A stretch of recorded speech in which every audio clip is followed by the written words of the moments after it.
How much does the Instagram algorithm impact interaction? Instagram algorithm is diminishing, and it's diminishing every single year. As I said to you, the newsfeed's becoming more saturated.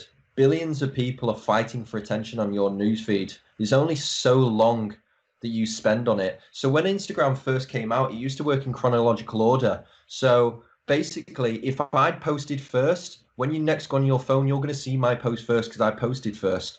But as it become more saturated, what they actually did was put involved an algorithm, and what that algorithm now does is it will show you content that you engage with most first. So what Instagram obviously is doing is it's squeezing reach on that, and it's forcing you as not only an influencer but as a brand to be sponsoring your own posts in certain circumstances to reach your own audience. Because let's be honest, Instagram are there to make money, and the only way of reaching attention is by Instagram wanting you to pay for it.